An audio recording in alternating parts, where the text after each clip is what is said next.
Shalom para pendengar yang dikasihi oleh Tuhan Yesus. Kiranya Tuhan memberikan rahmat-Nya kepada para pendengar semua. Sebentar lagi kita akan mendengarkan pembacaan Alkitab audio dalam versi bahasa Indonesia sehari-hari. Siapkan hati saudara. Hakim-Hakim pasal 5. Nyanyian Deborah. Pada hari itu bernyanyilah Deborah dan Barak bin Abinoam demikian. Karena pahlawan-pahlawan di Israel siap berperang, karena bangsa itu menawarkan dirinya dengan sukarela.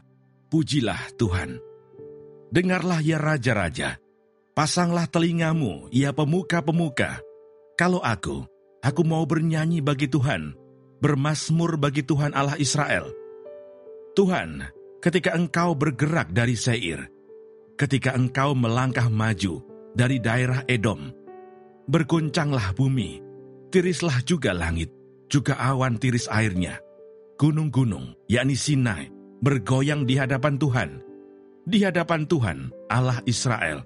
Dalam zaman Samgar bin Anat, dalam zaman Yael, kafilah tidak ada lagi, dan orang-orang yang dalam perjalanan terpaksa menempuh jalan yang berbelit-belit. Penduduk pedusunan diam-diam saja di Israel. Ya, mereka diam-diam, sampai Engkau bangkit Deborah, bangkit sebagai ibu di Israel.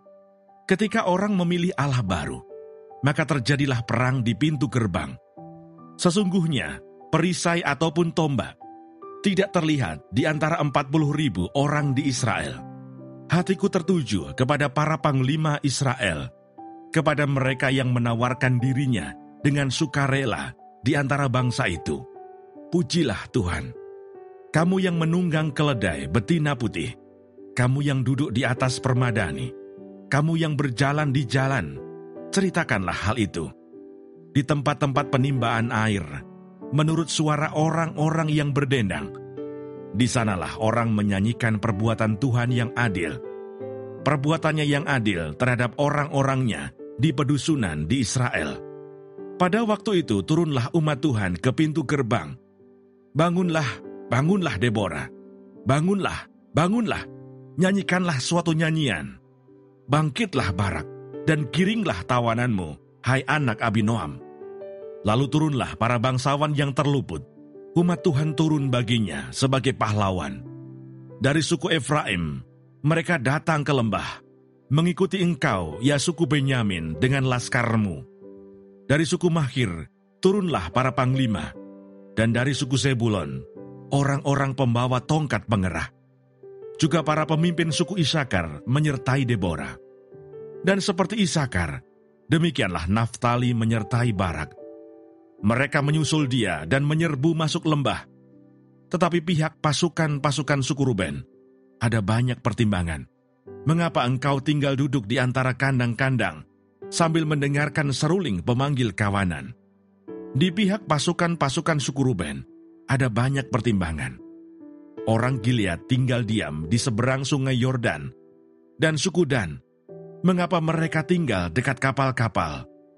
Suku Aser duduk di tepi pantai laut, tinggal diam di teluk-teluknya. Tetapi suku Zebulon ialah bangsa yang berani mempertaruhkan nyawanya.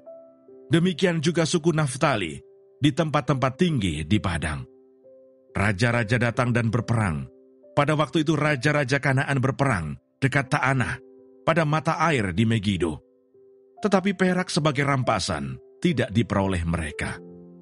Dari langit berperang bintang-bintang, dari peredarannya mereka memerangi Sisera. Sungai Kison menghanyutkan musuh. Kison, sungai yang terkenal dari dahulu kala itu.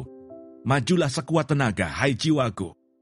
Ketika itu menderaplah telapak kuda, karena berpacu lari kuda-kudanya. Kutukilah kota Meros, firman malaikat Tuhan. Kutukilah habis-habisan penduduknya, karena mereka tidak datang membantu Tuhan sebagai pahlawan. Diberkatilah Yael istri Heber, orang Ken itu, melebihi perempuan-perempuan lain. Diberkatilah ia, melebihi perempuan-perempuan yang di dalam kemah. Air diminta orang itu, tetapi susu diberikannya. Dalam cawan yang indah, disuguhkannya dadih. Tangannya diulurkannya mengambil patok. Tangan kanannya mengambil tukul tukang. Ditukulnya Sisera. Dihancurkannya kepalanya. Diremukkan dan ditembusnya pelipisnya. Dekat kakinya orang itu rebah, tewas tergeletak. Dekat kakinya orang itu rebah dan tewas. Di tempat ia rebah, di sanalah orang itu tewas, digagahi. Dari jendela ibu Sisera menjenguk dan berseru dari tingkap. Mengapa keretanya tak kunjung datang? Mengapa kereta-keretanya belum kedengaran? Yang paling bijak di antara dayang-dayangnya menjawabnya, dan ia sendiri juga membalas perkataannya itu. Bukankah mereka mendapat jarahan dan membagi-baginya? Gadis seorang dua untuk setiap orang. Jarahan kain berwarna sehelai dua untuk Sisera. Jarahan kain sulaman aneka warna sehelai dua untuk leherku. Demikianlah akan binasa segala musuhmu ya Tuhan. Tetapi orang yang mengasihinya bagaikan matahari terbit dalam kemegahannya. Lalu amanlah negeri itu 40 tahun lamanya. Terima kasih Bapa di surga untuk firman-Mu hari ini. Berkati kami semua supaya kami mengerti isi hati-Mu. Terima kasih para pendengar semua, kiranya Tuhan memberkati. Dan jangan lupa untuk share dan subscribe.